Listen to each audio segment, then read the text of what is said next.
Hoje a gente vai falar sobre um tipo de remédio para dor que está ficando cada vez mais comum, mas que esconde um segredo perigoso. Ele foi criado, veja bem, para aliviar o sofrimento, só que ele tem um efeito colateral que pode levar ao vício e até à morte. Para entender essa dualidade tão perigosa, a gente precisa começar com uma pergunta. Pois é, essa é a grande questão que guia nossa análise de hoje. Como é que uma coisa tão eficaz no combate à dor pode, ao mesmo tempo, representar um risco tão gigantesco? Essa dualidade é o que torna os opioides um assunto, nossa, tão complexo e urgente. E o risco não é teórico, não. A dimensão do problema é estarrecedora. Pensa num número: 68 mil. Essa foi a quantidade de pessoas que morreram de overdoses de opioides só nos Estados Unidos, em um único ano, 2020. É um número que assusta, né? E faz a gente se perguntar, como chegamos a esse ponto? Então, para a gente entender o presente, a gente precisa voltar um pouquinho no tempo. Vamos descobrir como a jornada de um analgésico tão poderoso começa surpreendentemente, não num laboratório, mas num campo de flores. A raiz de tudo isso está na papoula, uma planta que, olhando assim, parece inofensiva, mas que guarda na sua seiva uma substância chamada ópio, capaz de gerar uma combinação muito poderosa de alívio da dor, relaxamento e até euforia. Ao longo da história, o ópio foi usado para um monte de coisa, desde asma até ferimentos graves. Mas o grande salto mesmo veio lá em 1805, quando a morfina foi isolada. Aí foi possível usar só a parte analgésica. A partir daí, os cientistas desenvolveram dezenas de outros remédios, criando a família que a gente conhece hoje como opioides. E é exatamente aqui que o nosso agente duplo entra em ação. Para a gente entender o poder e o perigo dele, precisamos dar uma olhada dentro do nosso próprio cérebro e ver as duas missões que ele executa no corpo.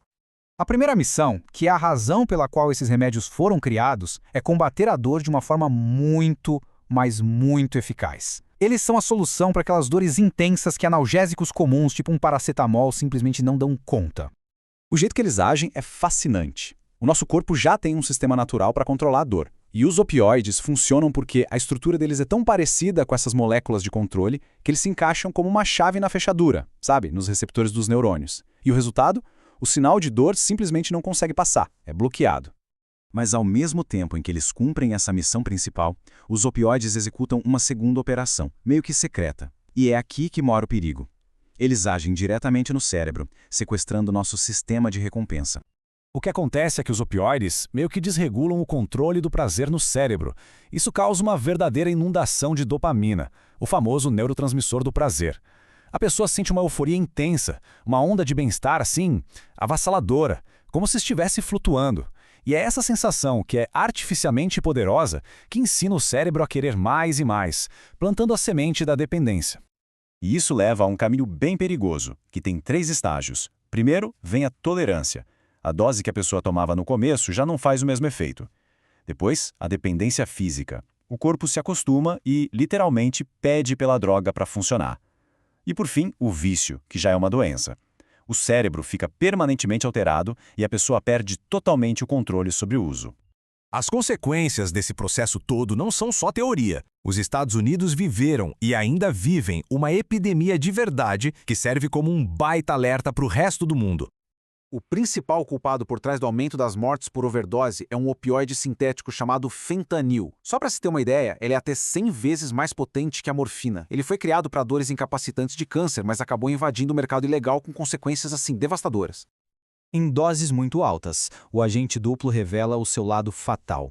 O opioide se torna um veneno. Ele pode causar convulsões, coma e, se o socorro não chegar a tempo, uma parada cardiorrespiratória que leva à morte. Agora vem a pergunta inevitável. E o Brasil?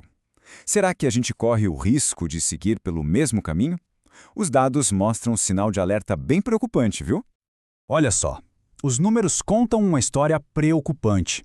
Em apenas 6 anos, o número de prescrições de opioides no Brasil saltou de 1,6 milhões para 9 milhões. É um aumento de quase 500% que, claro, acendeu um super alerta entre os especialistas. E não é só o uso com receita não. Uma pesquisa da Fiocruz de 2015 mostrou que 3% da população já tinha usado opioides sem prescrição médica.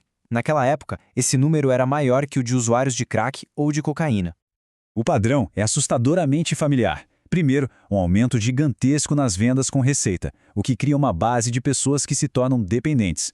Depois, um crescimento do uso ilegal, quando o acesso pela via legal fica mais difícil. Isso leva a gente a questionar: será que estamos prestes a enfrentar a mesma crise que devastou os Estados Unidos? Mas, apesar de todos esses riscos, é fundamental entender uma coisa. Os opioides não são vilões. Eles são ferramentas poderosíssimas e muitas vezes insubstituíveis. O segredo está em como domar esse agente duplo.